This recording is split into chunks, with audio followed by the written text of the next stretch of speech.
Oke, baiklah. Bismillahirrahmanirrahim. Assalamualaikum warahmatullahi wabarakatuh. Ada adik-adik sekalian, pada malam hari ini kita akan bahas slide patologi anatomi dengan judul Cellular Response and Stress Toxic Materials ya. Sebelum kita mulai, marilah kita baca doa pembuka majelis dulu. Bismillahirrahmanirrahim. Asyhadu an la ilaha illallah wa asyhadu anna Muhammadar Rasulullah. Rabbitu billahi robba wa bil islami dina wa bi Muhammadin nabiyya wa rasul. Rabbi zidni ilma wa rizqi. Oke, jadi ini requestan adik-adik sekalian tadi ya, karena besok kebetulan mau post tes untuk patologi anatomi, materinya yang ini, maka kita bahas dan kita coba ambil sari-sari dari slide ini ya. Jadi kalau dari judulnya kita lihat ini, cellular response, artinya respon seluler terhadap stres dan terhadap material yang toksik atau yang beracun. Nah, jadi kita akan melihat perubahan-perubahan apa saja yang terjadi pada sel-sel tersebut ketika dipaparkan oleh dua stresor ini ya. Ada dua, stres dan toxic materials. Nah, di slide ini secara keseluruhan adik-adik akan belajar tentang adaptasi terhadap pertumbuhan. Kemudian ada diferensiasi. Ini diferensiasi sudah pernah dibahas kemarin, yaitu ceritanya tentang adalah si sel itu berdiferensiasi artinya menjadi lebih spesifik. Spesifik dari yang awalnya sifatnya itu adalah stem cell. Ya, jadi dari stem cell menjadi spesifik. Kemudian kita mesti mempelajari mengenai sel yang mengalami cedera, kemudian sel yang mengalami kematian, apa-apa saja yang menyebabkan cedera pada sel, kemudian perubahannya secara morfologis itu bagaimana, dan mekanisme terjadinya cedera itu gimana. Oke, pada slide ini tuh dijelaskan patologi anatomi itu apa sih? Patologi ini pada dasarnya adalah sebuah cabang ilmu juga di kedokteran, sebuah disiplin ilmu yang memperantarai antara yang klinis dengan basic science atau ilmu dasar. Jadi, kalau misalnya ini ada ilmu dasar yang kita pelajari, kemudian di sini ada ilmu klinis yang memperantarai antara keduanya adalah si patologi ya. Nah, kenapa? Karena dengan ini kita bisa melakukan diagnosis nanti. Dan kalau udah tahu diagnosis, pasti ujung-ujungnya kita tahu apa terapinya. Nah, si patologi anatomi ini enaknya adalah dia ada terjadi visible change atau kita bisa nampak secara jelas ini sakitnya apa gitu ya. Maka nanti dia akan dibagi dua secara morfologi ya. Kita akan melihat, jadi banyak melihat untuk patologi anatomi. Satu adalah secara makroskopis, satu lagi adalah mikroskopis. Kalau makroskopis itu artinya dilihat dengan mata telanjang ya, dengan mata kita sekarang aja. Kalau mikroskopis kita lihat di bawah mikroskop, baru nampak perubahan-perubahannya.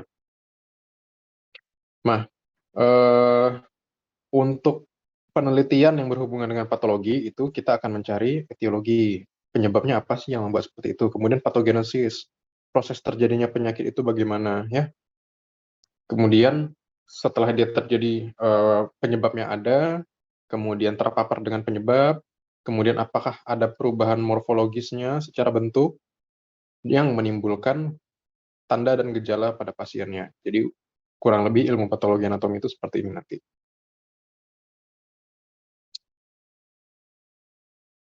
Oke, Abang yakin adik-adik sudah pernah dengar kata ini, yaitu homeostasis. Oke, seperti yang ada di sini, normal homeostasis. Homeostasis itu apa sih? Homeostasis itu adalah keadaan yang seimbang. Atau bahasa kerennya itu equilibrium.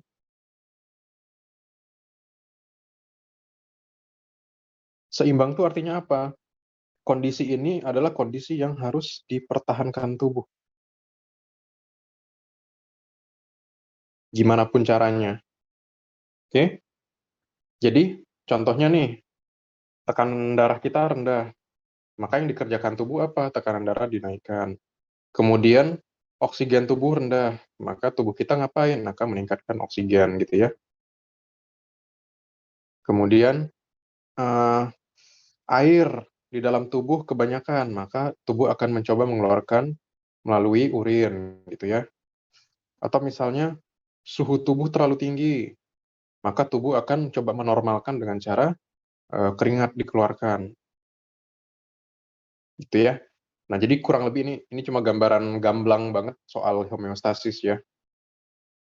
Sebenarnya ada lebih banyak lagi. Nanti setiap setiap blok nanti adik-adik akan mengalami fisiologi dasar dan tahu homeostasis itu gimana. Karena tubuh kita itu butuh homeostasis untuk bisa berfungsi dalam keadaan normal dan bisa dikatakan sehat. Jadi pada dasarnya kita itu mencari ini ya. Tubuh kita itu mencari ini, homeostasis. Kita butuh keseimbangan untuk hidup dan untuk sehat. Nah, kerennya apa? Tubuh kita itu akan mengusahakan segala cara supaya bisa terjadi homeostasis. Sehingga kalau misalnya terjadi ada stres, ada stimulus, tubuh kita akan melakukan adaptasi ya. Di sini akan terjadi adaptasi. Terhadap apa? Terhadap stres itu yang ujung-ujungnya yang diinginkan adalah ada kondisi baru supaya apa? Kita bisa bertahan hidup. Abang kasih contoh gamblang aja. Kita di tengah hutan, ya. Sekarang kondisi oksigen kita katakanlah misalnya ini gamblang aja ya. Oksigen kita di sini sekarang lagi 100. Apapun ininya ya, satuannya. Kemudian di hutan itu rupanya kita nampak apa? Nampak harimau. Oke, anggap aja lah ini harimau ya. Ini ekornya, ini telinganya. Kita nampak harimau. Oke, tubuh kita jadinya ngapain? Ini harimau ini kita sebut sebagai sebuah stresor. Kita merasa ada ancaman.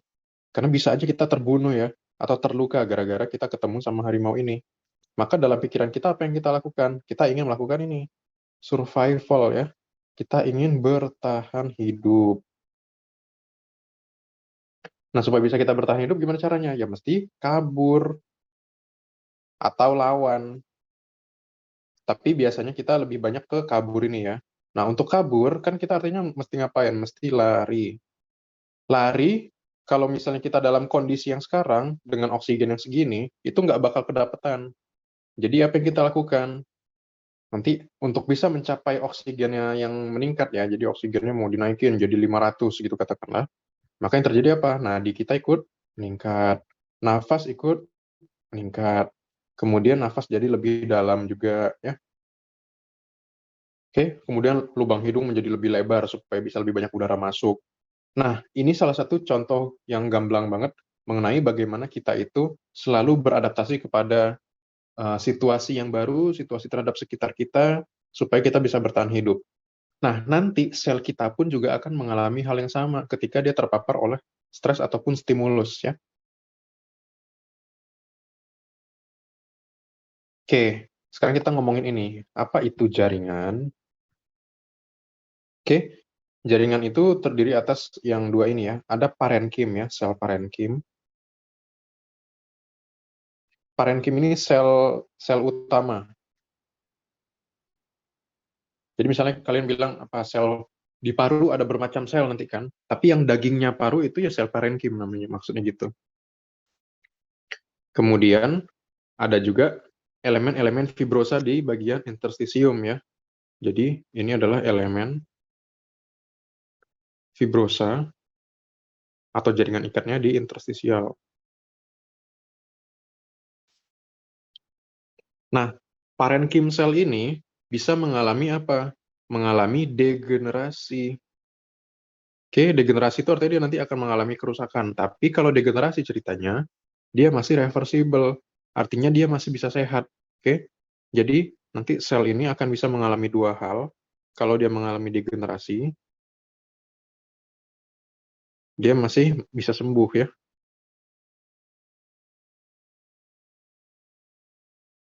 Tapi kalau dia nekrosis, sesuai namanya, nekrosis itu artinya kematian ya. Kematian. Kalau udah mati ya artinya yang nggak bisa dipapain lagi, makanya ini dibilang irreversible. Nah, jadi minimal adik-adik tuh tahu bahwa eh, kalau sel itu mengalami cedera, dia bisa degenerasi, bisa nekrosis. Kalau nekrosis udah nggak bisa dipapain lagi, jadi udah tinggal dibuang aja sel matinya. Tapi kalau yang degenerasi itu masih bisa sembuh, gitu maksudnya. Ini yang dimaksud dengan reversible dan irreversible. Nah, pada slide ini dijelaskan apa? Dijelaskan ada loh yang namanya sel, dan sel itu apa? Sel itu adalah unit terkecil dari kehidupan. Yang mana nanti sel ini kalau bergabung, dia akan membentuk, misalnya ini sel-sel-sel ya, sel-sel-sel, dia bergabung akan membentuk yang namanya jaringan. Yang nanti jaringan-jaringan ini akan membentuk organ. Organ-organ akan membentuk sistem organ. Kemudian sistem organ akan membentuk sebuah manusia ya, atau makhluk hidup.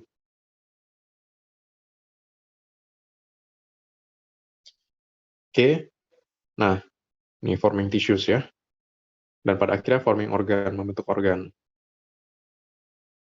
Oke, kemudian yang penting lagi adalah dia itu fungsinya bisa berbeda-beda. Kenapa ya? Nanti kan adik-adik juga setiap blok itu akan ketemu, oh ada namanya sel otak, ada namanya sel otot jantung, oh ada sel-sel tulang, oh ada sel kulit, oh ada sel hati. Nah, itu macam-macam ya, sel darah putih, sel darah merah. Jadi sel itu tuh macam-macam dengan fungsinya masing-masing. Nah, tapi sel itu sendiri di dalamnya dia punya organel-organel ya. Jadi kalau misalnya ada gambar seperti ini, dia akan ada organel ini, ada yang gini ya, yang gini-gini, ada yang titik-titik ya. Abang rasa itu sudah dipelajari ya. Nah, tapi kita coba lihat lagi di sini, organel itu adalah unit penyusun suatu sel ya. Jadi dia punya organ-organ yang ada fungsinya juga masing-masing. Dan tapi singkat aja, organel yang pertama itu adalah mitokondria. Ini organel yang paling terkenal, jadi adik-adik mesti tahu ya. Ini fungsinya apa? Membentuk energi. Energi dalam bentuk ATP. Ya. Kalau yang endoplasmic reticulum atau RE, ya, ini RE biasanya disebutnya, reticulum endoplasma. Kemudian aparatus Golgi, ini AG. Ini keduanya fungsinya adalah sintesis protein. Oke, intinya adalah sintesis protein, apapun proteinnya. Baik itu enzim, baik itu membentuk sel yang baru, baik itu membentuk organel lain, baik itu membentuk dinding sel. Pokoknya apapun yang berupa protein itu dibikinnya di RE ataupun di AG ini. Oke, jadi ini intinya RE atau dan AG fungsinya adalah pabrik ya. Sedangkan si mitokondria ini fungsinya adalah energi. Oke, jadi untuk dibikin mudah kayak gitu aja. Nah, mitokondria itu adalah organel di dalam suatu sel yang penting untuk respirasi ya. Kenapa? Karena dia fungsinya adalah memberikan ATP supaya sel itu hidup. Jadi tanpa mitokondria, adik-adik sekalian, sel kita nggak akan hidup. Kalau sel kita nggak hidup, ya jaringannya nggak hidup. Kalau jaringan nggak hidup, maka organ-organ kita tidak hidup. Yang ujung-ujungnya kita tidak hidup gitu ya. Jadi penting banget mitokondria ini. Adik-adik yang tertarik dengan biokimia nanti biasanya akan berhubungan dengan mitokondria ini. Nah, bagaimana dia bisa memproduksi sebuah ATP? Prosesnya namanya fosforilasi dan oksidasi ya. Jadi dia akan memproduksi ATP dengan cara apa? Fosforilasi dan oksidasi. Yang ujung-ujungnya akan menjadi ATP. Tapi untuk bisa memproduksi ATP, dia butuh O2, butuh oksigen ya. Jadi dia nggak bisa memproduksi energi kalau misalnya nggak ada oksigen.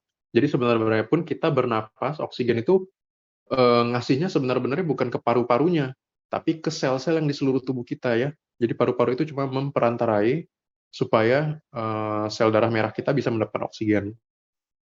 Gitu. Nah, ini adalah gambaran suatu sel. Ini ada dinding selnya ya. Kemudian ada membran di dalamnya ini ya, inner membran namanya. Ini outer membran yang di luar. Kemudian untuk bagian yang masuk ke dalam ini namanya krista. Kemudian di sini ada ribosom, ada granul. Oke, di bagian dalam inner membran ini ruangannya namanya kita sebut sebagai matriks. Di antara inner membran dengan outer membran kita sebut sebagai intermembran space. Kemudian ini yang panjang berliku-liku seperti rambut yang dikepang itu kita sebut sebagai DNA. Kemudian titik-titik kecil ini kita sebut sebagai partikel ATP ya. Oke.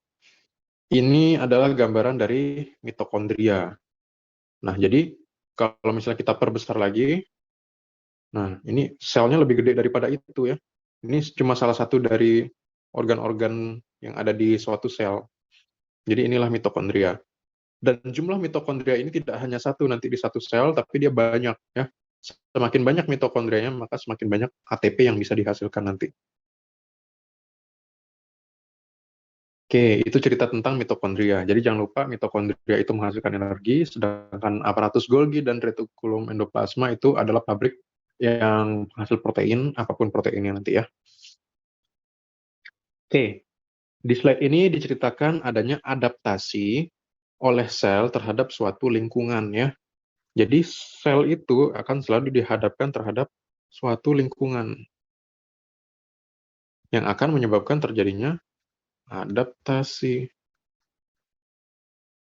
Nah, adaptasi ini adik-adik sekalian bisa secara fisiologis, bisa secara patologis ya. Nah, kalau fisiologis itu terjadinya karena apa? Dibantu dengan hormon ya, hormonal. Atau dibantu dengan mediator-mediator kimiawi yang dari dalam kemarin. Jangan lupa ya mediatornya kemarin apa aja, ada prostaglandin, ada interleukin, ada interferon, ada tumor necrosis factor, dan seterusnya. Itu jangan dilupakan, mana tahu ditanya contohnya apa. Kemudian kalau misalnya secara patologis, nah ini biasanya induksi untuk protein sintesis terhadap sel targetnya. Ya. Nah, sel injury, ini cerita tentang cedera sel ya.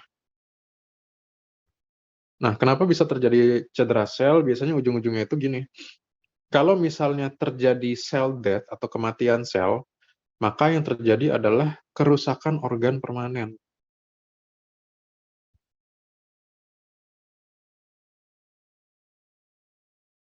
Kenapa gitu? Kita ambil contoh aja, misalnya dia serangan jantung.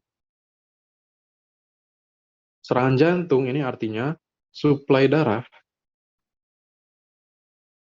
atau nutrisi ke jantung itu berkurang. Alhasil apa? Nanti sel jantungnya mati. Nah, sekarang adik-adik bayangkan saja, kalau misalnya sel jantung sehat, misalnya ada 100 miliar, setelah serangan jantung, sisanya tinggal 50 miliar. Kira-kira detak jantungnya akan lebih kuat mana, yang 100 miliar sel atau yang 50 miliar sel gitu ya? Tentu saja yang lebih banyak selnya. Sehingga kalau misalnya ada kematian sel, berkuranglah jumlah selnya yang bekerja, jelas saja itu akan menyebabkan kerusakan organ permanen dan akan menurunkan fungsi daripada organ tersebut. Tapi kalau kerusakannya itu subletal, artinya tidak menyebabkan kematian ya. Letal itu mematikan artinya. Kalau subletal artinya belum mematikan, tapi sudah menimbulkan kerusakan yang bermakna, maka ini akan menyebabkan terjadinya adaptasi. Kita akan mencoba untuk beradaptasi terhadap kehidupan gitu ya. Nah, baru kita masuk ke topik yang lebih ke patologi anatominya ya. Nah, sel akan beradaptasi atau berubah terhadap stresor itu menjadi ini, atrofi, hipertrofi, hiperplasia, metaplasia, atau displasia ya. Nah, ini secara umum akan agak bingung sama adik-adik sekalian, tapi ini intinya lihat depannya aja. Ini ada A, ada hipertrofi, ini ada hiper tapi nggak trofi lagi, tapi jadi plasia, kemudian ada metaplasia, kemudian displasia. Oke, jadi awalannya ada yang trofi-trofi, akhirannya ada yang trofi-trofi, ada yang plasia-plasia. Kemudian awalannya ada A, hiper, meta, dan dis. Nah, ini maksudnya apa? Nanti kita akan bahas ya. Kita mulai dari atrofi. Nah, kalau cerita atrofi, itu ceritanya adalah decrease in cell size. Artinya ukuran selnya mengecil, ya. Konsekuensinya apa? Maka fungsinya pun ikut menurun. Tetapi selnya tidak mati, ya. Ini sama halnya dengan gini. Adik-adik itu misalnya gendut awalnya, kemudian makannya kurang. Nah, itu kan ada lingkungan baru tuh, lingkungan dengan makan yang kurang. Maka yang terjadi apa? Ukuran adik-adik yang mengecil kan, berat badan turun, makin kurus. Kemudian tidak sefit yang kemarin. Jadi kalau disuruh apa namanya itu kerja, adik-adik yang berat badannya awal 50 kg, sekarang berat badannya 30 kg, pasti lebih fit yang 50 kg gitu kan. Secara fungsi berkurang. Tapi mati nggak? Enggak, ya tetap hidup gitu. Sama halnya dengan si sel ini. Nah, kenapa bisa kayak gini? Apa yang menyebabkan atrofi? Nah, adik-adik ini akan sering ketemu kata atrofi ini. Kenapa? Pertama, biasanya pasien itu gara-gara kerjaannya udah berkurang. Kerjaan berkurang tuh kenapa? Misalnya pasiennya itu kecelakaan. Kecelakaan. Kalau kecelakaan, pasiennya disuruh ngapain? Bed rest. Suruhlah dia baring ya. Nah, kalau misalnya dia baring ya, kakinya patah. Apakah otot di kakinya itu digunakan? Kan enggak. Dia nggak jalan, dia nggak lari, dia nggak kesana kemari, mondar-mandir. Akibatnya apa? Karena kerjaan dari si otot, sel otot kakinya kurang, maka dia akan berpikir, oh ini kerjaan saya sudah kurang, kalau gitu saya nggak perlu banyak-banyak produksi energi, maka saya turunkanlah ininya, produksi ATP-nya, saya turunkanlah ininya, eh, apa namanya itu, ukurannya dan fungsinya. Gitu, makanya orang-orang yang bed rest, orang-orang yang fraktur, orang-orang yang tidak menggunakan ototnya, maka ototnya ya segitu-segitu aja. Sama halnya dengan adik-adik misalnya nggak nge-gym gitu ya. Yang nggak nge-gym atau tidak menggunakan ototnya, dia akan lama-kelamaan ototnya akan atrofi, ototnya akan mengecil ya. Jadi kalau misalnya kalian lihat teman kalian makin kurus, males, kerjaannya rebahan aja, bilang aja dia atrofi. Oke. Kedua, loss of innervation. Artinya apa nih? Sarafnya terputus. Oke. Contohnya apa ya? Kayak tadi lagi ya, dia kecelakaan, kena di bagian otot tangannya, rupanya saraf ke tangan itu putus. Akhirnya apa? Tangannya nggak diguna-gunain. Ujungnya apa? Ya ke sini lagi, reduce overload, karena tangannya nggak dipakai-pakai, maka ukuran selnya jadi mengecil. Kemudian apa lagi? Reduce blood supply. Makanannya kurang, jadi harusnya oksigen itu banyak yang mengalir ke tangan itu, alhasil apa? Iskemi. Ya, makanannya kurang, kalau gitu ya nggak bisa lebih besar lah. Maka dia mengecilkan diri supaya dia tetap hidup dan optimal ya. Sama juga dengan yang ini, food shortage ini balik-balik ke sana lagi ya. Kelaparan, nutrisinya kurang, atau dia kena penyakit kronis orangnya. Kemudian, secara endokrin itu, dia loss of endocrine excitability, artinya dia secara hormonal nggak ada ngerespon lagi. Misalnya dia harusnya tuh merespon terhadap hormon tiroid ya. Hormon tiroid itu kan salah satu hormon yang meningkatkan metabolisme. Rupanya dia dikasih hormon itu nggak membaik ya. Oke, kemudian aging. Ya memang seiring berjalannya waktu, bertambahnya usia, barang itu kalau makin dipakai juga akan semakin ini ya, semakin turun kualitasnya. Jadi seiring berjalannya waktu, dia akan atrofi sendiri. Makanya nanti adik-adik lihat kok orang-orang tua ini ototnya agak kendor-kendor. Ya iyalah, atau karena dia kan memang sudah mulai mengecil, berjalannya usia itu hal yang alami terjadi. Kayak ini atrofi. Atrofi intinya adalah kurang makan, apapun penyebabnya, begitu juga dengan kurang kerja. Oke, kurang makan, kurang kerja, bikin atrofi, bikin kurus ya. Jadi abang harap ini jelas untuk atrofi.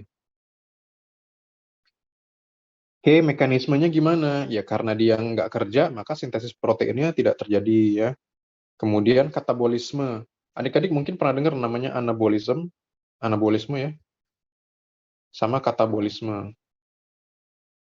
Anabolisme ini artinya membentuk. Katabolisme artinya memecah. Jadi kalau misalnya kita nge-gym ya, misal olahraga nih, tubuh kita tahu, oh secara fisik ini tubuh harus lebih kuat dari sebelumnya supaya olahraganya bisa makin intens ya. Maka dia akan melakukan anabolisme ya. Akhirnya apa anabolisme? Artinya dia bentuk otot. Tapi ada orang yang rebahan terus ya, rebahan kronik. Akhirnya apa yang terjadi? Katabolisme. Tubuh merasa nggak perlu juga nih banyak-banyak otot. Ngapain gitu kan? Toh nggak dipakai juga. Maka dipecah. Bagus tuh dipakai untuk yang lain, proteinnya nih yang ada di otot. Nah, tubuh tuh berpikirnya gitu. Maka terjadilah increase katabolism ya. Kemudian, influence of number of hormones. Nah, kadang-kadang ada hormon-hormon seperti insulin, tiroid, steroid, ini yang berhubungan dan menyebabkan terjadinya atrofi. Oke, nah ini lihat, yang sebelah kiri ini normal, ya, ini normal. Oke, ini adalah otak normal dari seorang orang dewasa. Kita lihat di sini, masih gendut otaknya. Artinya liuk-liuknya itu masih aman ya. Nih, gini ya. Nah, yang sebelah kanan ini yang sudah atrofi. Usia 82 tahun ya. Kita tampak apa di sini? Apa bukti otaknya mengecil atau bukti otak mengalami atrofi? Ini ruangannya lebih gede ya. Oke, secara anatomis Abang nggak akan bilang dulu sekarang karena ini akan bikin kalian bingung ya. Oke, tampak ini ruangannya lebih besar. Artinya otaknya mengalami atrofi. Nah, otak yang mengalami atrofi udah jelas dia akan mengalami penurunan fungsi. Udah mulai susah ngingat nama, udah mulai lupa-lupa memori yang lalu-lalu, kemudian secara motoriknya keganggu dan seterusnya ya. Inilah contoh daripada atrofi yang secara jelas ini makroskopis ya. Nah, mana tahu di post-test nanti muncul, dikasih lihat gambar seperti ini, maka jawabannya adalah atrofi otak ya, atau atrofi ensefalon. Jelas ya? Kedua, hipertrofi ya. Nah, hipertrofi ini adalah kebalikan dari atrofi ya. Jadi atrofi dan hipertrofi ini adalah kebalikannya. Kalau atrofi tadi ukuran itu mengecil dan fungsinya menurun, maka hipertrofi kebalikannya. Ukuran meningkat dan fungsi meningkat. Maka secara logika juga kenapa bisa terjadi hipertrofi? Ya sama kayak tadi. Ini makanannya naik, kerjanya juga naik. Otot makin dipakai, makin besar gitu ya. Oke, ini dia. Increase in cell size menyebabkan organ size-nya juga ikut meningkat ya. Nah, jadi hipertrofi itu terjadi kenapa? Karena kebutuhan tubuh meningkat. Kebutuhan fungsional tubuh meningkat. Yang dibantu dengan stimulasi hormon. Nah, hormon ini nanti akan macam-macam ada ketemu. Ada hormonnya growth hormone. Ada hormon seperti testosteron. Ada hormon seperti estrogen. Testosteron tuh siapa? Buat yang laki-laki.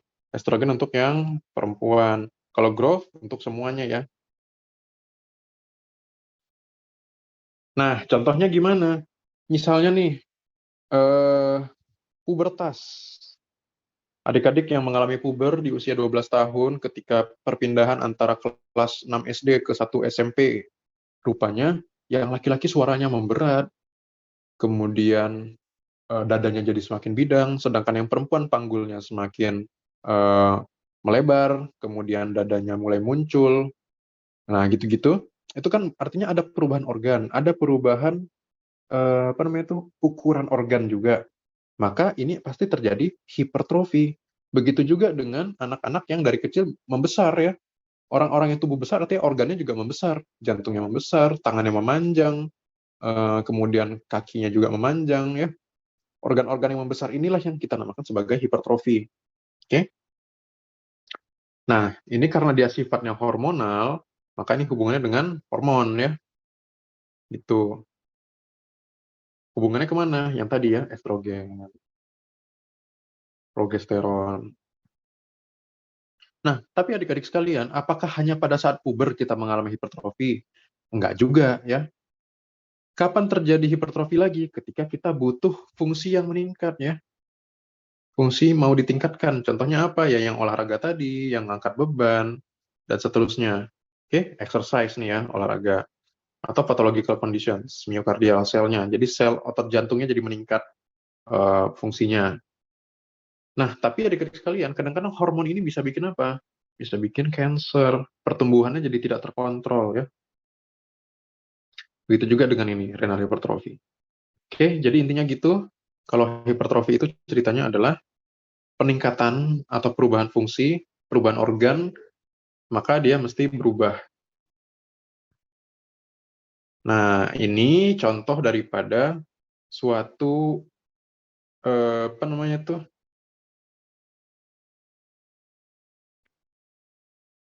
Oke, jadi gini. Ini uterus normal. Uterus normal. Yang ini uterus hamil. Nah, ini contoh yang bagus sekali ya. Jadi yang ini kita lihat, kalau misalnya dia masih gadis nih ya, ini gadis,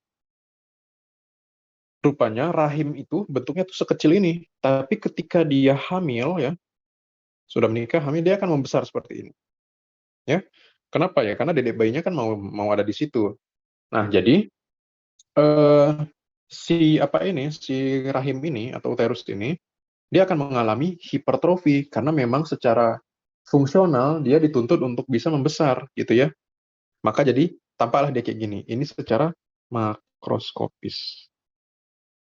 Oke, bisa kita lihat dengan mata telanjang. Terus di bawah mikroskop gimana? Kita lihat nih di gambar yang B ini. Di gambar B kita nampak spindle shape ya. Spindle shape itu apa? Bentuknya seperti jarum, sel-selnya itu. Jadi gini-gini dia. Oke, tuh nampak ya, spindle shape. Nah, awalnya bentuknya spindle, bentuknya jarum, tapi begitu dia membesar atau hipertrofi, bentuknya berubah. Jadi gimana? Jadi bentuknya kayak gini tuh, selnya. Jadi jangan lupa bentuk sel itu selalu ada inti selnya di tengah ya. Jadi kalau misalnya spindle shape itu bentuknya gini, nah yang kanan ini yang sudah hipertrofi bentuknya jadi lebar tuh. Nah, gitu deh. Kayak balon yang ditiup ya. Di sini nampak dia mengalami hipertrofi itu. Oke, jadi dengan demikian adik-adik tahu, oh kalau misalnya hipertrofi, contohnya di rahim, awalnya bentuknya spindle shape, kemudian dia berubah menjadi sel yang hipertrofi. Kita lanjut ke hiperplasia. Nah, kalau tadi yang trofi-trofi, trofi itu kan artinya membesar atau mengecil ya. Kalau hiperplasia, plasia, nah ini apa nanti ceritanya? Ada perubahan jumlah ya. Jadi hiperplasia itu artinya jumlahnya meningkat. Oke. Jadi hiper ini artinya meningkat, plasia itu artinya jumlah. Gitu nggak ya? Oke. Anggap aja lah begitu ya. Karena nanti yang metaplasia sama displasia itu lain lagi tuh, bukan bukan jumlah jadi. Pokoknya dia kalau hiperplasia ceritanya adalah jumlah meningkat ya. Nah, kemudian kita mesti tahu kan, kenapa bisa terjadi hiperplasia, jumlahnya meningkat. Secara fisiologis, pertama karena hormon. Yang kedua karena kompensasi. Nah, ini kalau misalnya fisiologis atau memang suatu kondisi yang normal. Tapi kalau dia sakit, gara-gara apa nih contohnya? Ada stimulasi growth hormone. Oke, jadi dia makin banyaknya gara-gara growth hormone. Yang kebanyakan, ekses ya. Jadi hormon kebanyakan ya. Jadi hormon itu sendiri juga sebenarnya harusnya apa namanya itu diproduksi secukupnya aja atau seperlunya. Nah, tapi ini agak sulit dibahas. Kenapa? Karena adik-adik belum masuk. Udah masuk blok endokrin?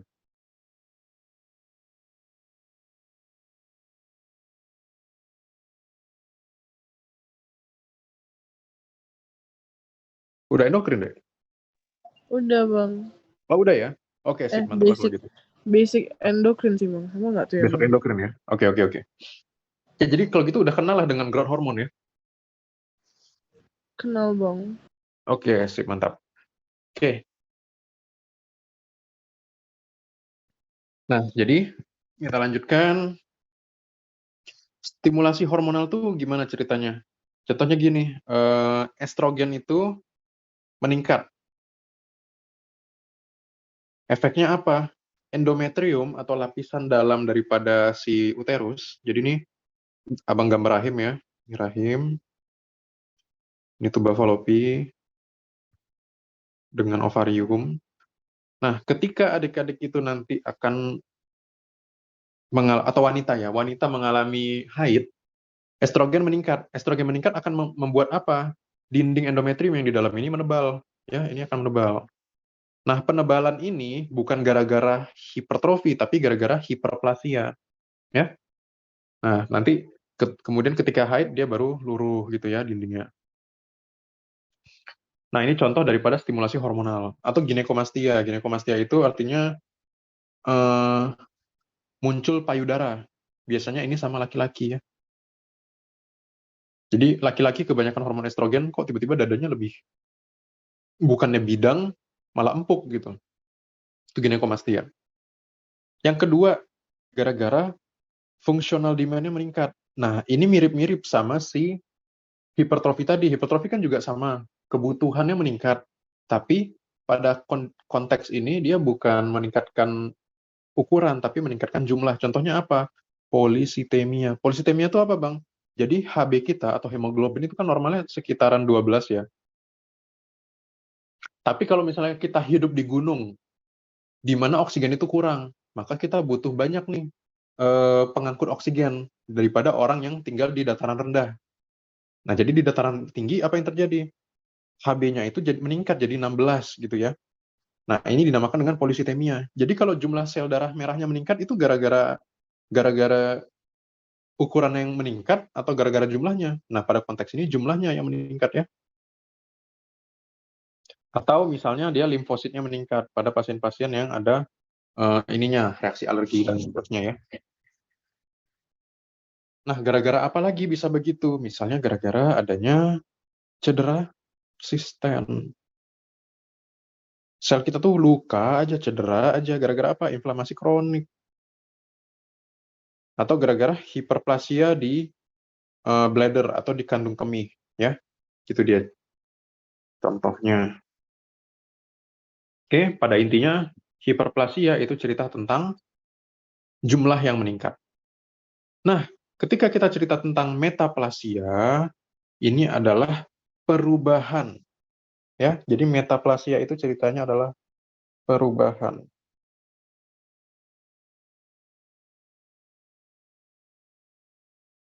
Oke, perubahan apa?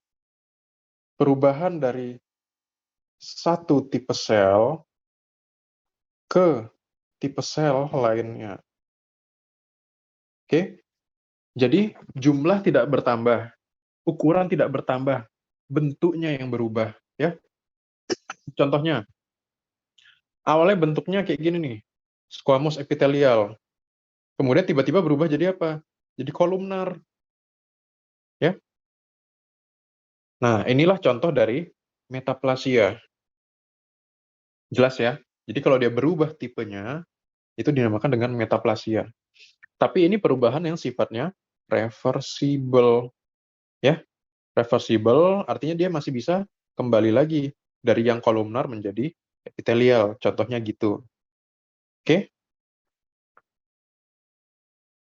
Nah, ini juga terjadi kenapa? Karena adaptif mekanisme juga. Kita mencoba beradaptasi dengan lingkungan.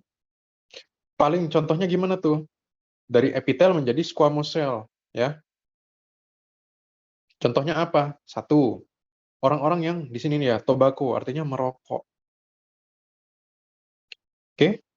Nah, merokok dari mana? dari yang awalnya squamous, ya. Oh, nggak dibilang dari mana ke mananya. Tapi yang jelas, pasien-pasien yang merokok itu metaplasia menjadi squamous ya. Kayaknya gitu deh. Pada bagian bronkialnya. Bronkial itu artinya pada bronkus. Bronkus itu, jadi ini misalnya trakea, kemudian ada bronkus primer, bronkus kunder, kemudian dia akan bercabang-cabang lagi. Yang tersier, inilah si paru itu. Nah, karena dia dimasuki oleh asap rokok, ini asap rokok masuk,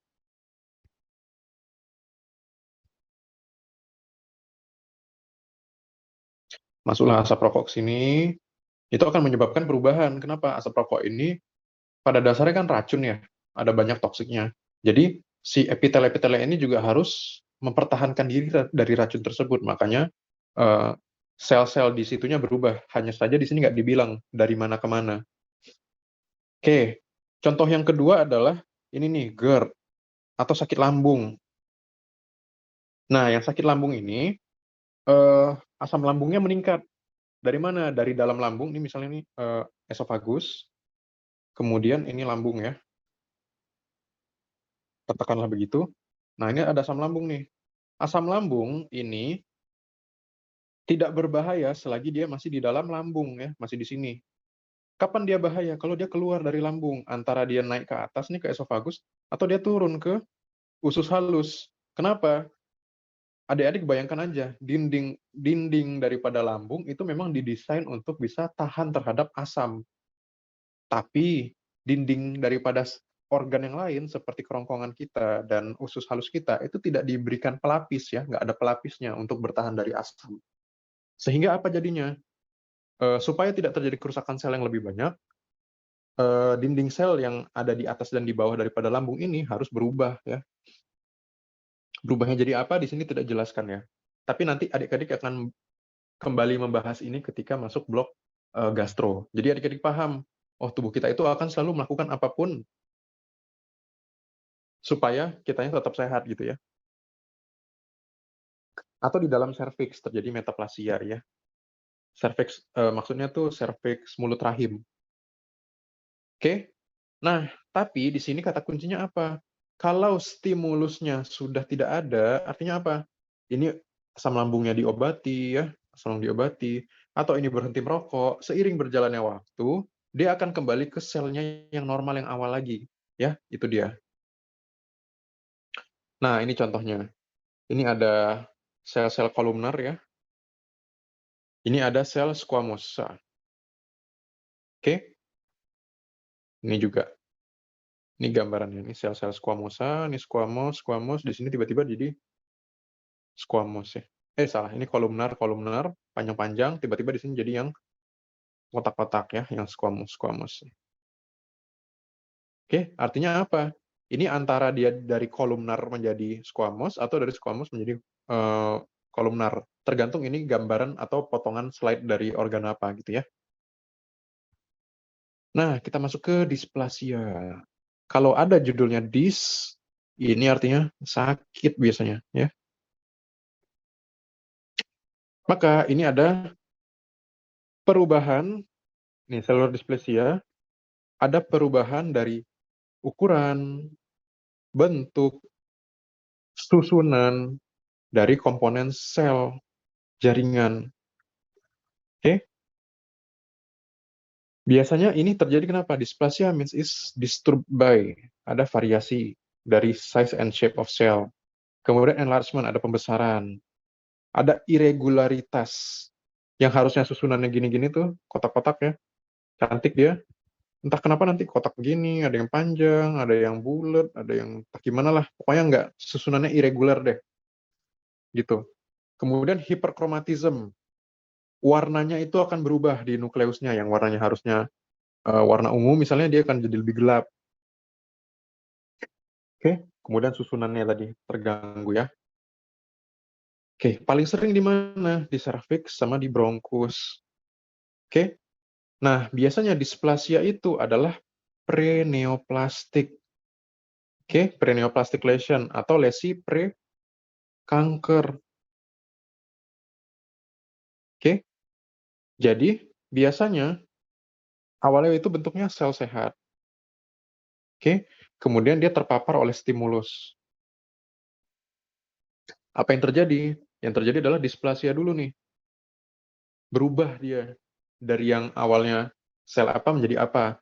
Kemudian mulai berubah ininya, apa namanya itu?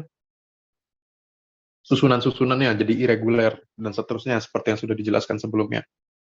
Nah, ini adalah lesi pre-kanker atau preneoplastik tadi, ya, preneoplastik yang nanti ujung-ujungnya jadi apa?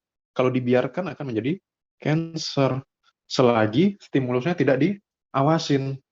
Inilah bahayanya, misalnya kita ketemu pasien merokok udah 40 tahun, ya stimulusnya selalu ada. Katakanlah dia berhenti di tahun yang ke-10.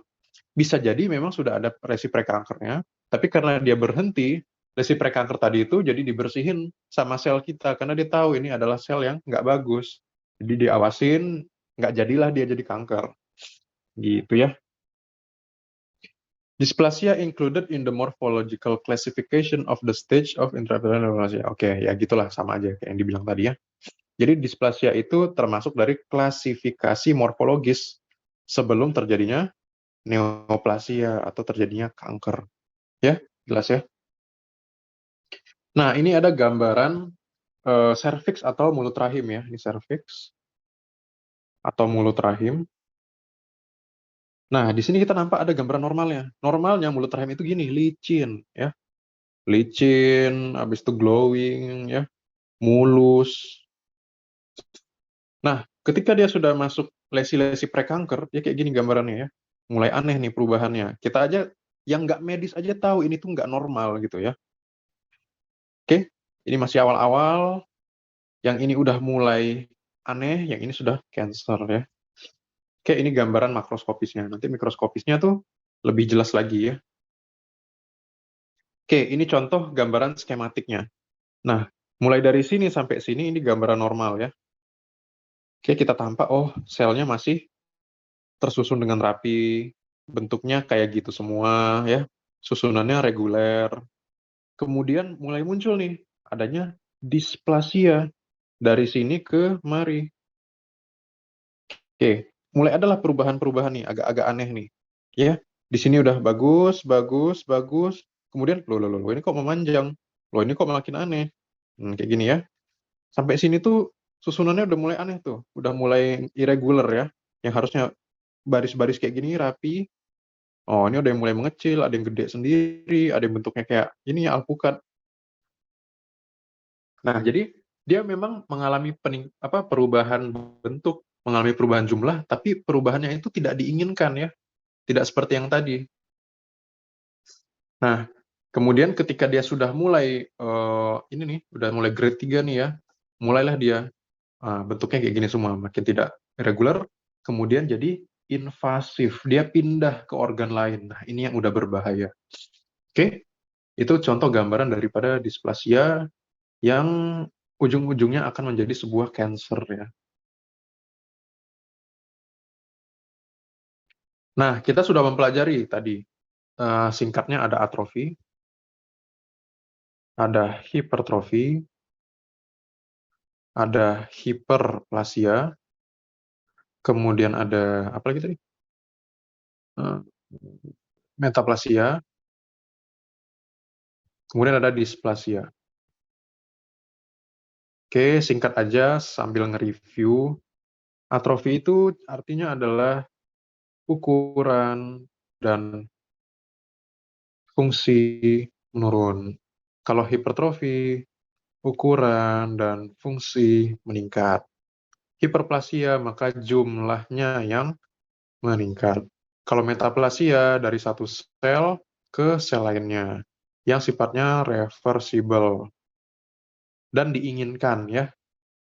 Dan displasia ini adalah perubahan sel menjadi prekanker. Habis rupanya, prekanker. Oke, sampai sini jelas ya, karena ini biasanya ditanya nih yang ini. Apa yang dimaksud dengan atrofi, apa yang dimaksud dengan hipertrofi, kenapa bisa terjadi, dan contohnya apa. Oke, tadi udah dibahas semua ya. Nah, di slide ini baru dijelaskan apa aja yang bisa menyebabkan terjadinya cedera pada sel. Oke, yang menyebabkan kita harus beradaptasi. Satu, hipoksia. Hipoksia itu adalah keadaan di mana oksigen kita di dalam tubuh turun. Nah, turunnya kenapa? Satu, anemia. Artinya apa? Hemoglobin yang mengangkut oksigennya turun. Kalau nggak ada yang ngangkut gimana? Ya nggak sampai lah oksigennya. Yang kedua, iskemia ya. Iskemia memang kondisi daripada oksigennya yang turun ya. Jadi asupan oksigennya turun. Biasanya organ nih, organnya misalnya aliran darah ke sana kurang. Jadi dia sel darah merahnya cukup, Hb-nya cukup, tapi ngalir ke sananya kurang. Misalnya gara-gara ada sumbatan. Contohnya penyakit jantung ya. Ini PJK contohnya. Penyakit jantung koroner. Itu iskemia. Kemudian apa lagi? CO2 intoxication. Jadi karbon dioksida yang meningkat, adik-adik sekalian, itu akan menghambat ini ikatan dengan oksigen. Nah, ini kapan adik-adik pelajari itu nanti di anestesi ya. Ini nggak akan abang bahas lebih dalam. Pokoknya intinya kalau karbon dioksida kebanyakan, ada kecenderungan sel kita itu lebih senang nempel dengan karbon dioksida dibandingkan oksigen. Menyebabkan apa? Ya nggak banyak oksigen yang nempel di apa namanya itu di sel kita gitu ya. Jadi oksigennya kurang. Kapan terjadi CO2 yang meningkat? Misalnya kita terlalu banyak menghirup knalpot ya, asap knalpot ya. Hirup apa tuh namanya? Asap knalpot itu apa bahasa bagusnya ya? Hmm.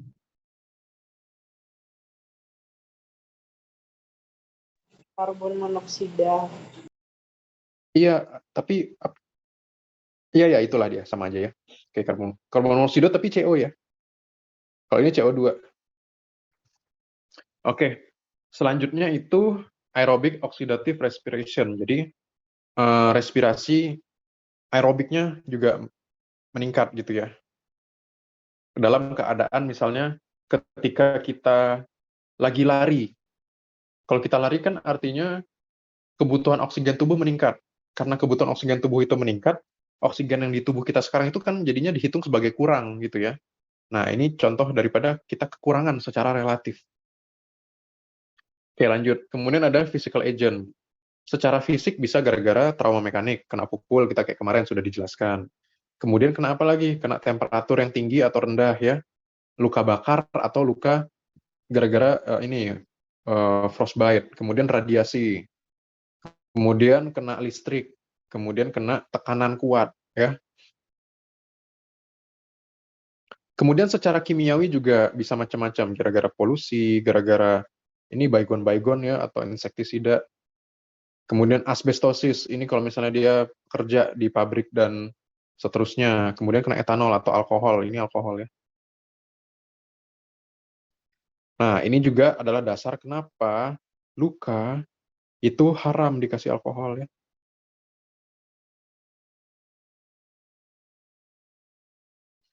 Kecuali memang cuma itu lagi yang bisa, yang tersedia gitu loh.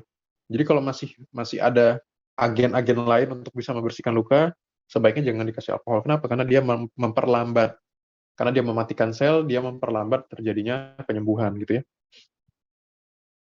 Oke, microbiological agent. Ya bisa gara-gara macam-macam ya. Ya bisa gara-gara cacing pita lah, rickets, kena virus, bakteri, fungi ya.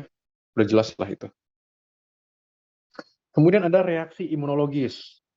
Ada penyakit autoimun. Ada reaksi anafilaktik. Ini hubungannya dengan reaksi alergi yang menyebabkan ini bisa sampai nggak bisa napas ya. Oke, kemudian autoimun disease itu contohnya macam-macam sih sebenarnya. Lupus, psoriasis, rematik, urtikaria, dan lain-lain. Kemudian ada gangguan genetik. Misalnya dari lahir ini anak emang nggak punya telinga. Nah, congenital malformation. Dari lahir dia jarinya itu bukannya 10, malah 15. Polidaktil. Atau misalnya dia sickle cell anemia. Ya, sickle cell anemia itu artinya anemia yang kalau misalnya sel darah merah itu harusnya bentuknya kayak kepingan-kepingan begini, dia bentuknya malah kayak sickle cell begini ya.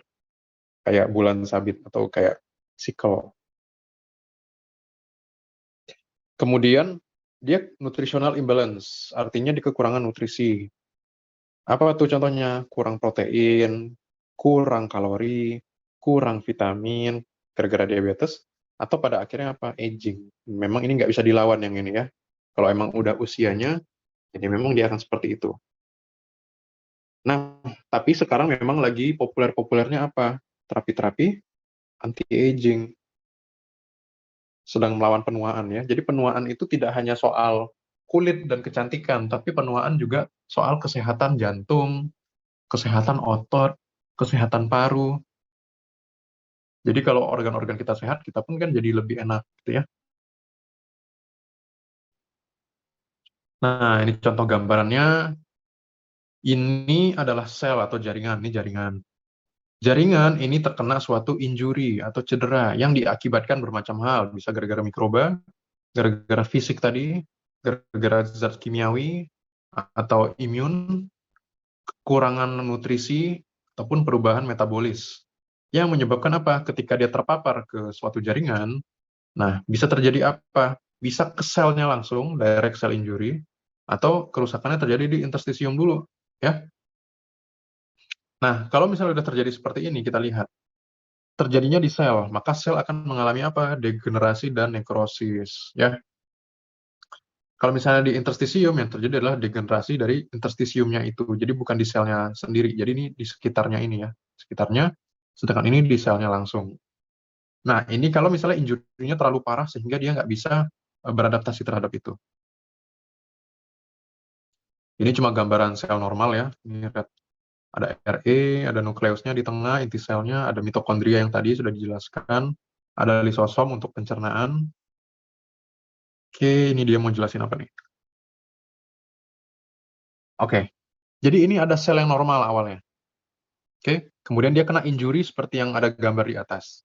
Yang terjadi apa?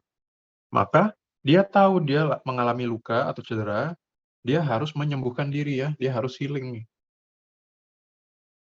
Dan adaptasi. Nah, untuk beradaptasi terhadap kondisi injury tersebut, maka bisa terjadi apa? RE-nya, RE dan mitokondrianya kerja ya. RE dan mitokondria jadinya kerja. Tanda dia kerja apa? Dia swelling ya, membesar tuh. Awalnya kan kecil. Oke, ini juga awalnya kecil ya. Akhirnya dia membesar. Ini menandakan ini lagi kerja keras nih mitokondrianya. Lagi ngasih energi sebanyak-banyaknya. Sedangkan RE-nya ngapain? RE sama aparatus Golgi tadi memproduksi protein banyak-banyak supaya dia bisa tetap bertahan. Nah, nasibnya dua. Satu, dia sembuh, recovery. Jadilah dia menjadi sel yang normal lagi. Atau dia mengalami kematian, ya, death. Alhasil apa? Karena dia mengalami kematian, maka lisosom yang tadi, zat pencernaan tadi pecah. Lisosom rupture. Dan akhirnya apa? Mencerna diri sendiri ya. Mencerna diri sendiri. Oke, mitokondrianya jadi ini terdegradasi, nukleusnya jadi kondensasi, kemudian endoplasmik retikulumnya juga tuh jadi tercerna ya. Hasil apa? Dia akan mengalami kematian sel ya, kematian sel. Oke, ini nanti dinamakan sebagai suatu cell death atau nekrosis. Apa tuh kematian sel yang tidak diinginkan? Emang ada kematian yang sel yang diinginkan? Ada, namanya apoptosis ya. Oke, kematian sel ceritanya. Ada yang apoptosis, ada yang nekrosis. Bedanya adalah yang satu diinginkan, yang satu tidak diinginkan. Oke, ini sama juga kayak yang tadi. Oke. Kalau misalnya kena injury yang non letal yang tidak mematikan, apa yang terjadi? Sel itu akan mencoba untuk beradaptasi. Caranya gimana? Kayak yang tadi juga ya, antara dia hipertrofi, apakah dia akan mengalami hiperplasia dan seterusnya. Oke, ini reversible injury juga hal yang sama ya.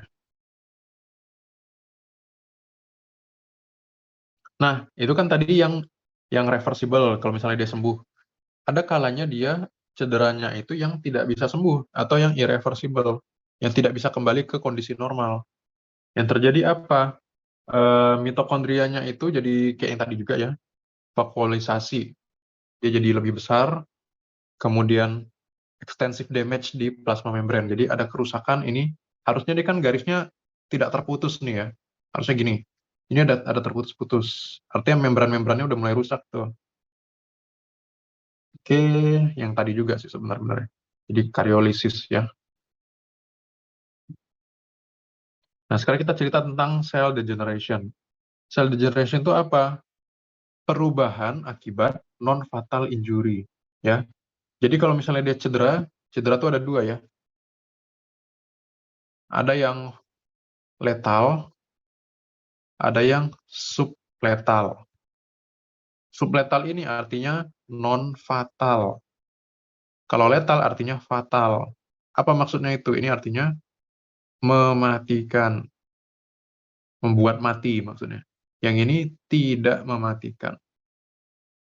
Makanya adik-adik kalau pernah dengar lagu What doesn't kill you make you stronger ya.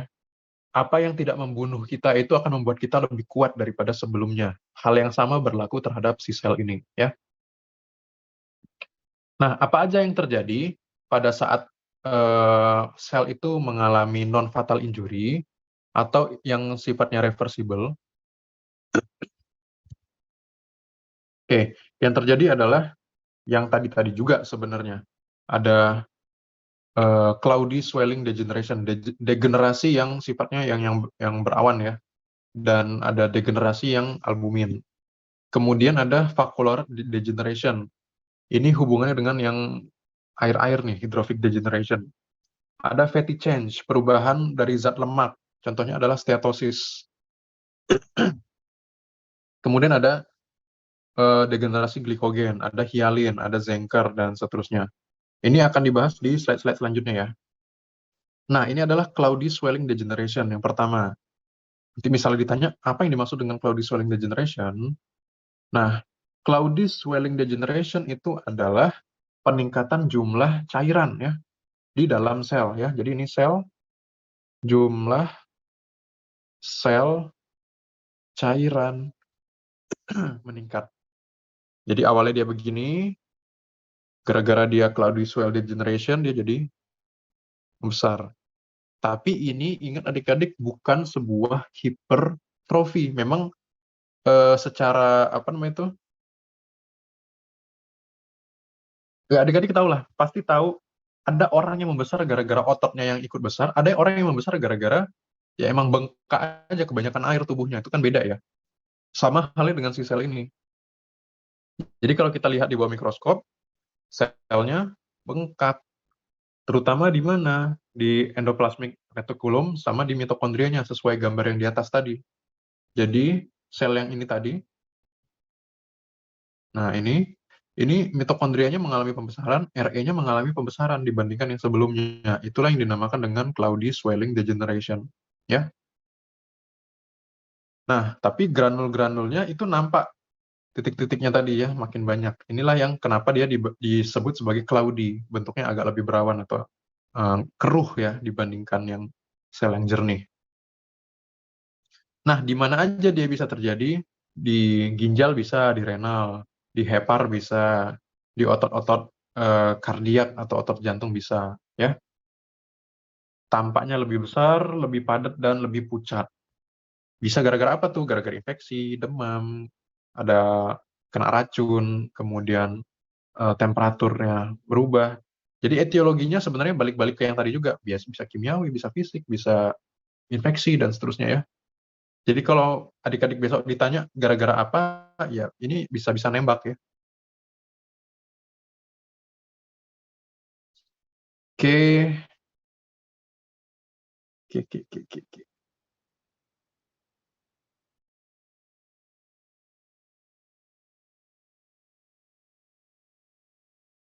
Nah, tapi Claudy swollen degeneration ada versi yang lebih parahnya, namanya intracellular edema. Ya, jadi ada ya, CSD ini ada versi yang lebih parahnya, yaitu edema intraseluler. Oke, kenapa? Karena edema intraseluler menyebabkan adanya ini, sel cavity atau selnya bolong. Ada yang bolong di selnya itu. Nah, itu bahaya ya. Artinya apa? Kerusakannya lebih serius. Nah, biasanya gimana? Terjadinya di tubulus renal gara-gara apa? Hipokalemi. Atau misalnya terjadi di hepar gara-gara apa? Gara-gara dia kena ini nih, intoksikasi kloroform. Misalnya, mungkin adik-adik pernah dengar tuh, orang diculik pakai kloroform ya. Jadi kloroformnya diletakkan di sapu tangan, kemudian ditempel di hidungnya. Itu contoh kloroform itu ya, terintoksikasi. Yang jumlahnya banyak dan lebih lama terkena paparan. Nah, tapi dia juga bisa di udara bebas gitu ya, misalnya katakanlah begitu. Nah, secara mikroskopik bedanya apa? Kalau yang tadi kan swelling-nya terjadi di mana? Di mitokondria sama di retikulum endoplasma. Kalau yang ini terjadi apa? Vakuolanya itu tersebar di sitoplasma ya. Mulai dari yang kecil sampai yang gede. Cuma gambarnya nggak ada nih. Jadi misalnya kalau yang tadi tuh bentuknya yang begini ya, kecil jadi bengkak ya, bengkak gede gitu. Kalau yang ini, misalnya ini sel, ada vakuola-vakuola kecilnya ya. Tampak kalau dari ininya ya, dari deskripsi ini kurang lebih seperti itu. Alhasil apa? Nukleusnya yang awalnya di tengah jadi kedorong ke pinggir, ya. Nukleusnya jadi kedorong ke pinggir. Nah, inilah yang terjadi ketika ada intracellular edema.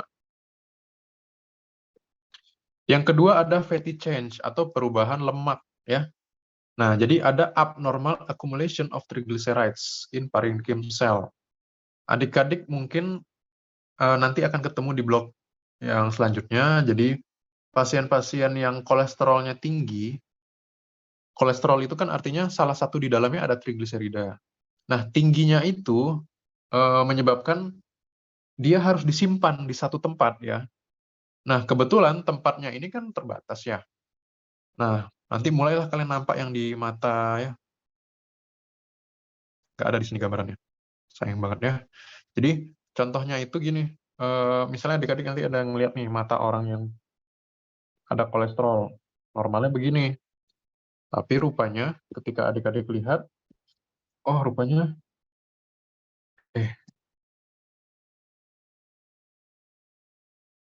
karena kolesterol tinggi,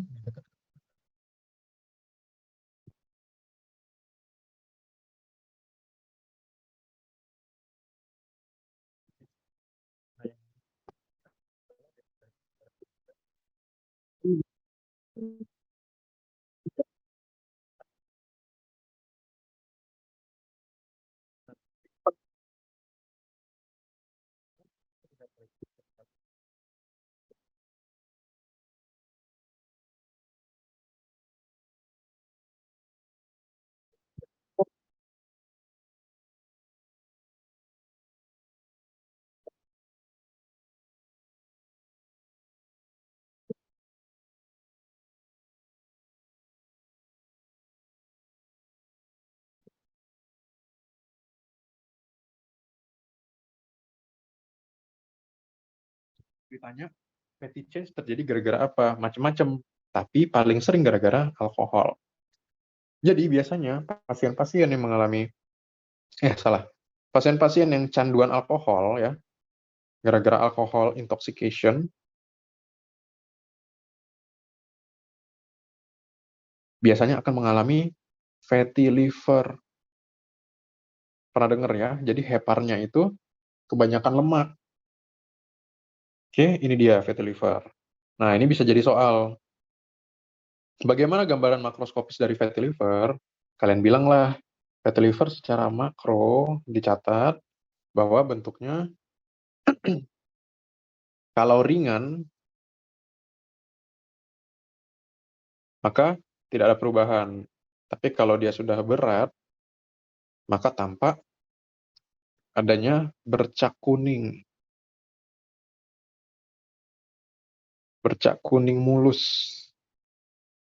Seragam ya. Kemudian pembesaran hepar atau hepatomegali bahasa medisnya. Kemudian kuningnya tuh kuning terang. Lembut. Kemudian berminyak ya, oily. Oily itu berminyak. Oke. Ini gambarnya. Oke, kalian nampak harusnya dia warnanya lebih merah gelap, tapi yang ini malah lebih agak oranye-oranye kuning gitu ya, Dek ya. Inilah fatty liver itu. Nah, tapi secara mikroskopik dia dibagi antara dua. Early stage dengan late stage. Oke. Kalau yang stadium dini ya, ini ada 2 stadium ya. Ada dini, ada late apa ya? Stadium lanjut. Kalau dini apa? Nampak adanya vakuola lemak yang kecil-kecil di sekitar nukleus. Nah, yang mana vakuol itu? Ini dia, vakuol ya. Isinya apa nih? Isinya lemak. Jadi besok kalau ada dikasih gambar ini jangan bingung lagi. Udah tahu ini ada namanya vakuola lemak ya. Kalau ditanya ini gambaran apa? Ini adalah gambaran fatty liver secara mikroskopis ya. Apa yang tampak? Yang tampak adalah vakuola lemak. Nah, tapi itu kan stadium dini. Stadium lanjut apa yang terjadi? Merge vacuoles ya. Vakuola yang tergabung ya. Vakuola lemak tergabung. Oke, yang menyebabkan apa? Nukleus terdorong. Oke. Nah, tapi kalau misalnya vakuola ini pecah, ini menjadi rupture ya. Rupture itu pecah.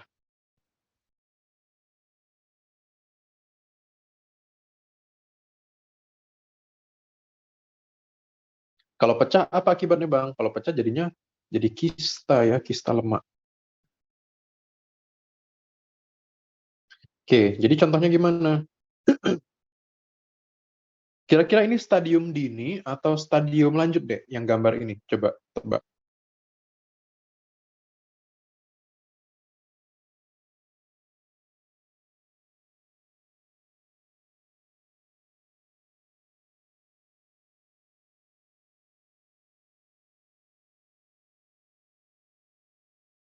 Ini apa lanjut? Cuma 2 pilihannya.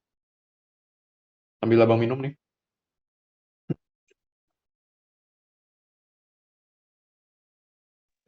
Lanjut, Bang. Oke. Apa alasannya? Karena vakuolanya tergabung. Pinter ya. Jadi kalau misalnya dia vakuola kecil-kecil, kita bisa lihat ini kecil, kecil, kecil. Tapi kalau dia sudah tergabung, ya bentuknya jadi gede seperti ini ya. Jelas ya?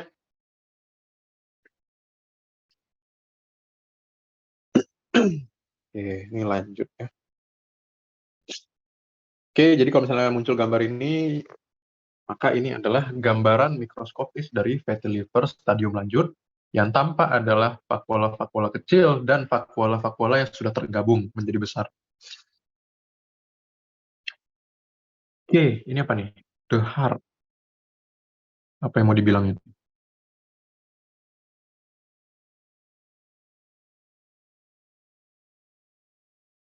Oke. Nah, tadi kan itu cerita deposit lemak di hepar. Nah, tapi di jantung itu juga bisa terjadi, ya. Bentuknya gimana? Seperti small droplet. Small droplet itu artinya bentuknya kayak gini, kayak tetesan air. Kebetulan gambarnya nggak ada pula di sini, jadi kurang seru ya, nggak ada gambar. Biasanya patologi anatomi banyak gambar soalnya, mirip-mirip histologi. Nah, jadi kalau misalnya ditanya, bagaimana gambaran deposit lemak di, tunggu, bukan deposit lemak, apa tadi bahasanya? Fatty change ya. Bagaimana gambaran fatty change pada jantung? Maka gambarannya adalah small droplet shape ya, atau bentuk seperti tetesan air. Oke, di sini dia bilang ada dua pola nih. Pertama, ada yang gara-gara ada efek pemicu. Hipoksia lah dia. Gara-gara hipoksia, maka dia akan deposit lemak intraseluler. Maka gambarannya nanti bands visible throughout the myocardium alternate yellow with a colorless band dark red brown. Oke, gini. Jadi kebetulan karena gambarnya nggak ada, tapi dia ngasih tahu gini deh. Jantung itu pada dasarnya ya, warna jantung itu kan warna merah ya. Oke, harusnya dia warna merah. Tapi secara deskripsi di sini, kalau misalnya terjadi fatty change ya, kemudian dia fatty change, yang terjadi adalah ada perubahan warna yang seperti ini, alternating. Alternating itu artinya warnanya tuh gini, berubah-berubah semua tuh, ya. Jadi gambarannya itu warna red brown atau merah kecoklatan, kemudian dengan warna kuning, di mana merah kecoklatan ini adalah tanda jantung yang hipoksia, sedangkan kuning ini adalah tanda fatty change-nya. Jadi kita contohin aja lah ya. Ini cuma gambaran gamblang aja. Katakanlah ini jantung. Mungkin nanti gambarannya ada warna-warna kuning-kuning gini, tapi ada merah-merahnya juga gitu. Mungkin makroskopisnya gitulah ya. Abang nggak pandai gambar. Nah, tapi adik-adik sekalian, ketika hipoksianya udah berat ya, di sini berat. Kalau ini kan masih ringan nih, sedang.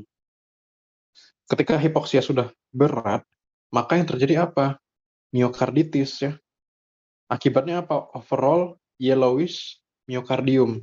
Jadi jantungnya itu yang harusnya warnanya adalah merah kuning, merah kuning, merah kuning, ini malah jadi kuning semua gara-gara isinya tuh udah lemak semua gitu ya. Jadi kalau misalnya ditanya jantung itu warnanya bisa dua kalau misalnya fatty change. Alternating merah kecoklatan dengan kuning atau kuning semua, tergantung dari keparahan hipoksianya ya.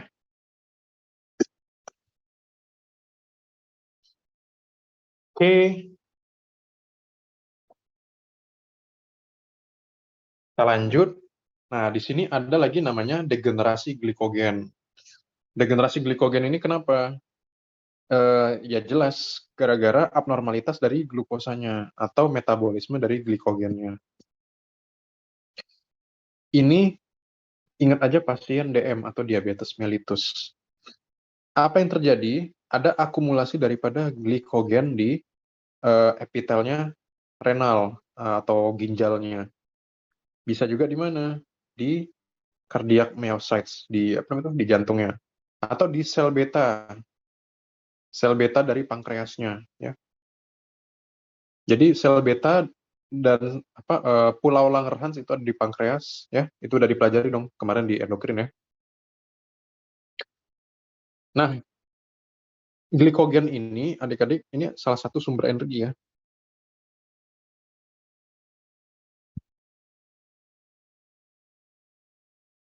Nah, ini bisa terjadi gara-gara apa? Ada gangguan genetik. Gangguan genetiknya menyebabkan ada terjadinya kerusakan enzim. Gara-gara enzimnya rusak, maka untuk breakdown glikogennya jadi nggak bisa. Jadi akumulasinya jadi banyak, terjadilah secondary injury. Jadi gini pada dasarnya, Dek, di hepar kita itu, jadi hati menyimpan glikogen. Oke. Kalau tubuh perlu energi, sedangkan ATP kita sudah habis, maka yang dilakukan apa? Glikogenolysis. Glikogen dipecah supaya apa? Supaya ATP meningkat.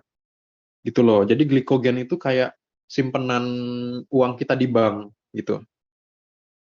Nah, tapi glikogenolisis ini butuh enzim ya. Dia harus dipecah dengan menggunakan enzim. Masalahnya apa? Rupanya enzimnya rusak. Gara-gara enzim rusak, apa yang terjadi akhirnya? Ya glikogennya jadi banyak ya. Jadi glikogennya banyak, ini yang menyebabkan dia menyebabkan kerusakan pada sel-sel itu ya. Jadi kurang lebih gitu maksudnya. Gambarannya gimana? Nggak ada ya di slide ini. Selanjutnya adalah hyaline degeneration.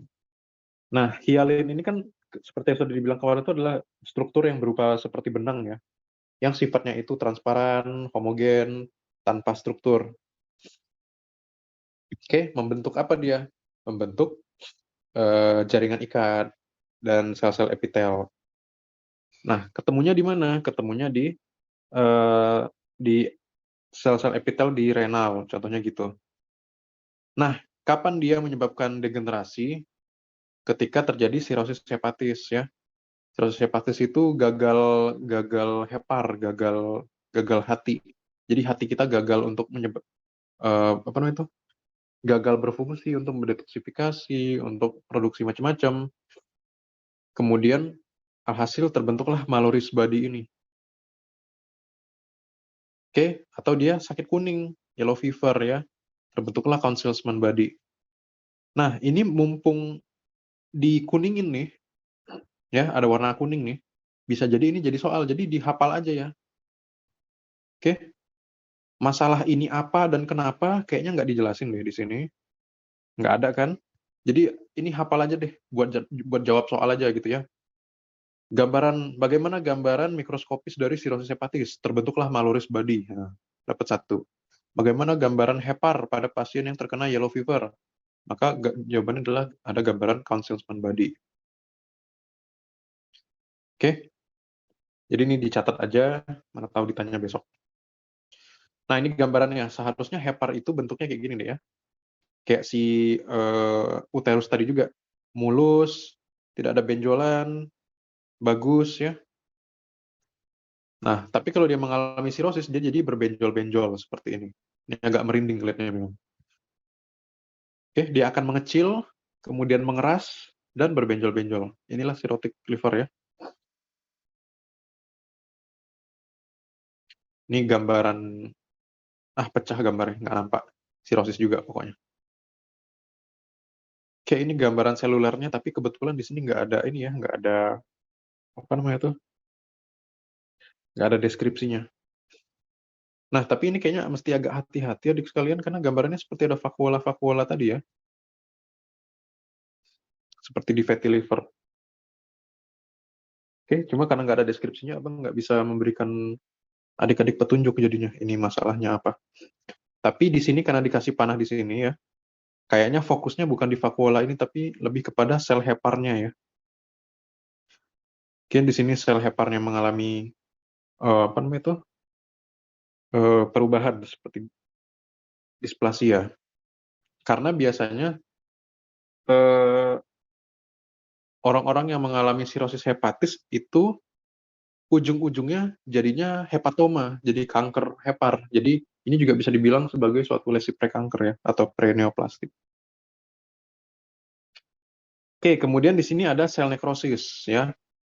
Nekrosis seperti yang abang bilang tadi adalah kematian sel pada jaringan yang masih hidup. Ini kata kunci ya.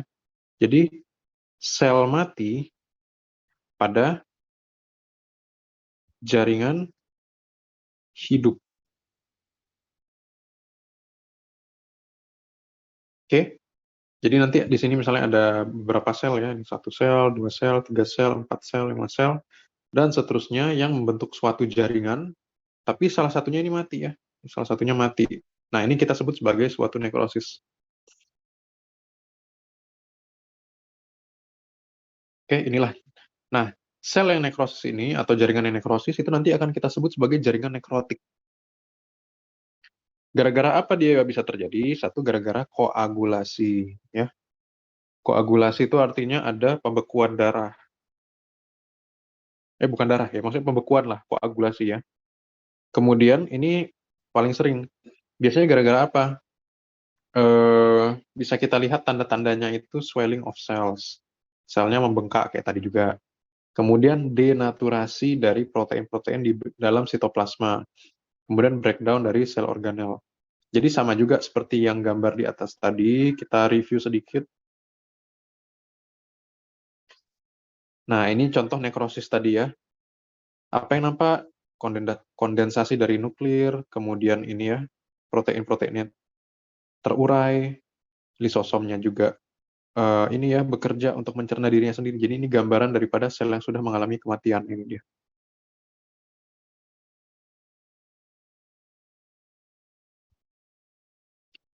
Oke, kembali lagi.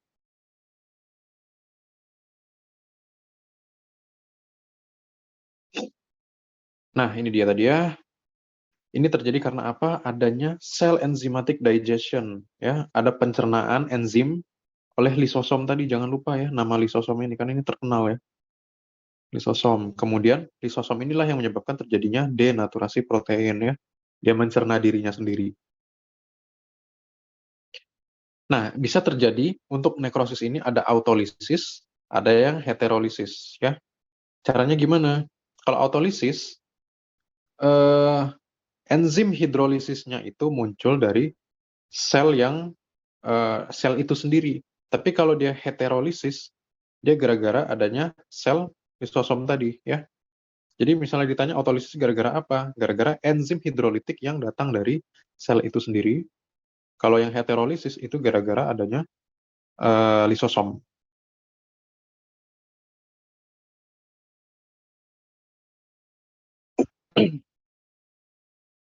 Oke, lanjut.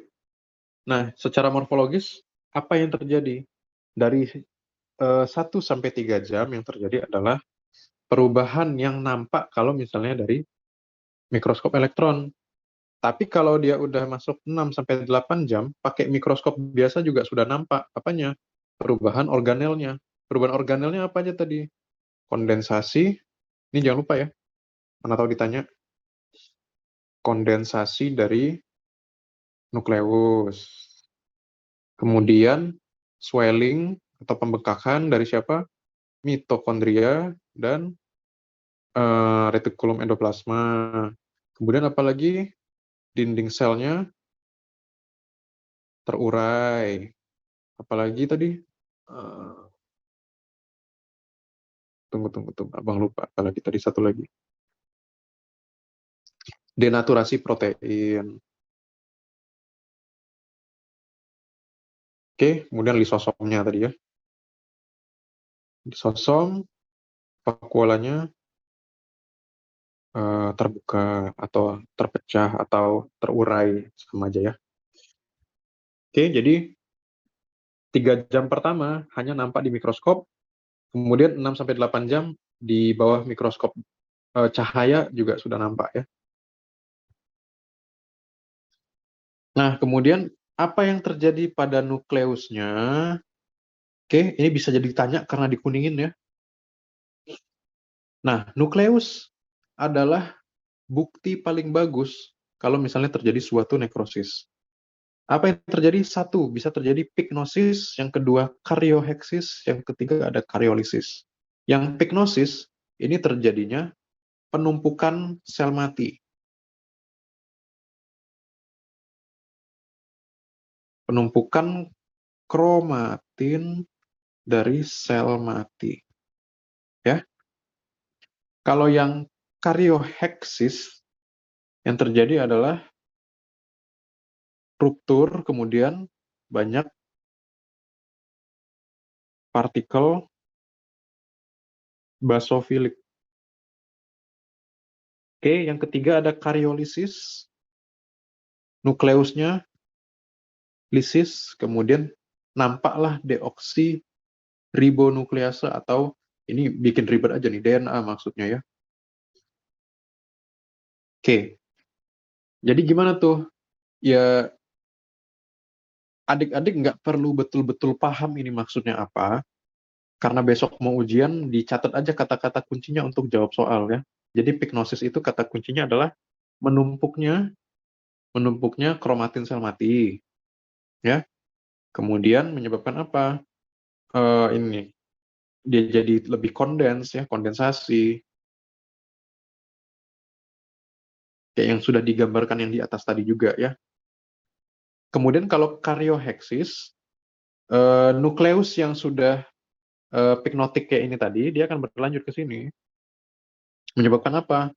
Dia akan ruptur, pecah, kemudian menyebabkan partikel basofilik meningkat. Jadi karyoheksis itu, kata kuncinya adalah nukleus yang sudah pignotik tadi menyebabkan pecah dan partikel basofilik meningkat.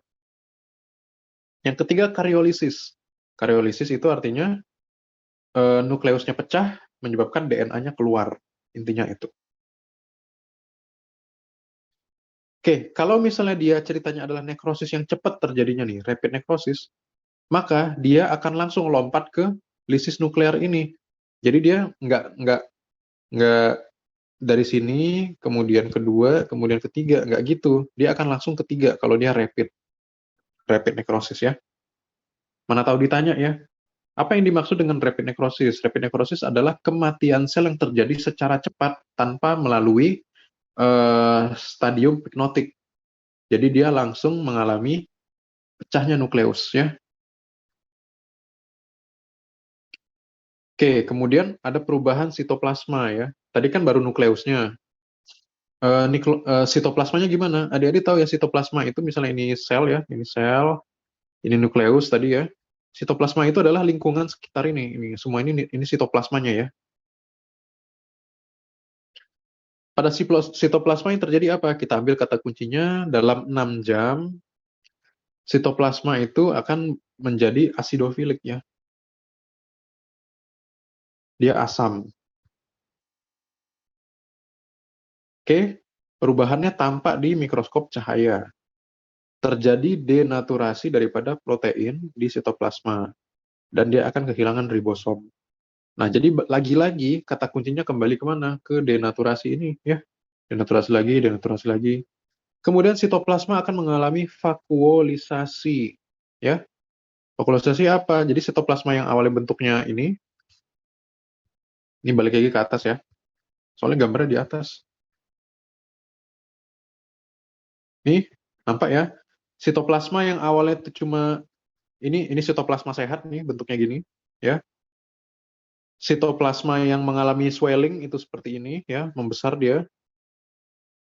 Sitoplasma yang mengalami vakuolisasi ini dia, bulat-bulat tuh. Dia udah mulai pecah keluar-keluar ya, bikin ini kecil-kecil ya. Ini belum nih hampir. Oke? Ngerti ya yang dimaksud dengan vakuolisasi? Balik lagi ke bawah. Oke, jadi sitoplasma mengalami vakuolisasi. Kemudian mitokondria dan organel-organel lain akan mengalami swelling atau pembekakan. Ujung-ujungnya mengalami autolisis ya. Kemudian perubahan biokimiawinya gimana? Perubahan biokimiawinya adalah kalsium atau Ca2+, ini akan masuk ke dalam sel ya, dia akan meningkat. Oke, kemudian ada akumulasi daripada intraselular kalsium karena dia masuk tadi kan. Menyebabkan apa? Menyebabkan cell damage atau kerusakan sel. Menyebabkan apa? Aktiflah endonuklease ya. Nuklease, kemudian fosfolipase dan protease. Ini mengakibatkan apa? Kenapa cell damage? Karena ada enzim yang aktif. Enzim apa saja? Ada endonuklease, kemudian ada fosfolipase,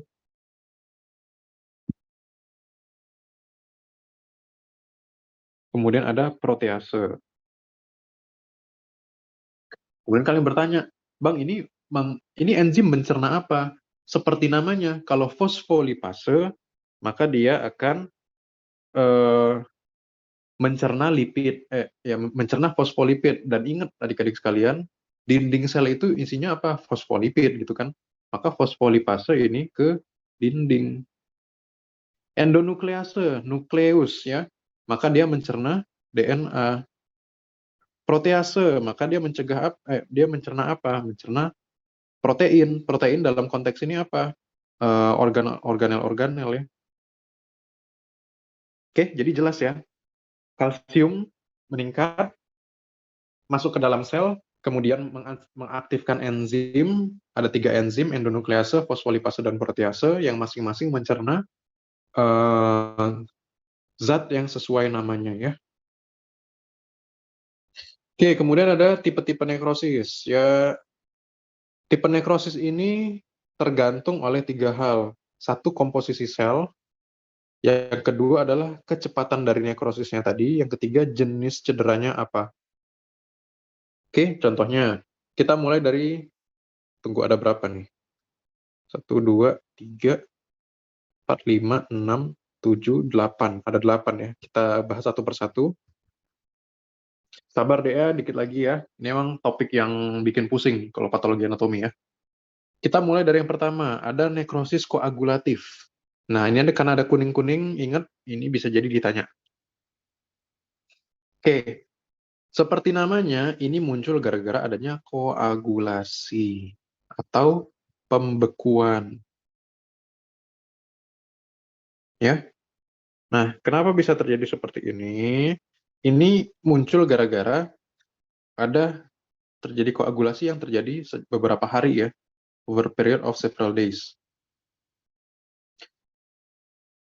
Nah, ini bisa terjadi gara-gara adanya injury atau increase acidosis atau asamnya meningkat. Asam meningkat menyebabkan denaturasi protein.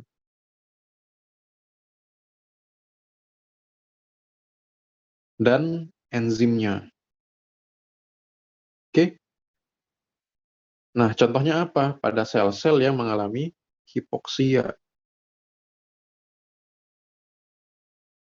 Kecuali di otak. Contohnya apa? Ini, infark miokard atau serangan jantung.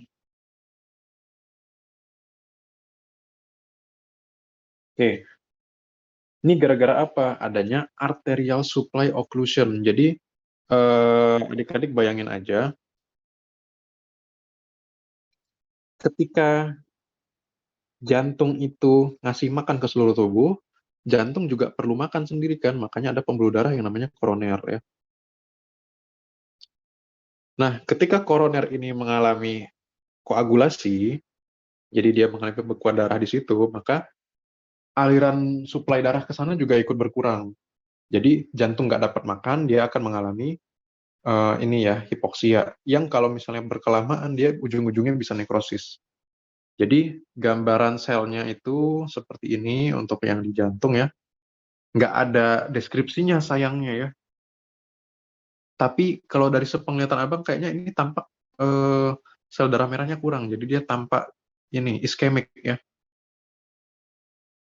Karena aliran darah ke sana berkurang tadi. Tapi adik-adik ingat aja kalau gambarannya seperti ini ya. Ini ada satu di tengah, abang nggak tahu ini apa sejujur-jujurnya karena nggak ada deskripsinya.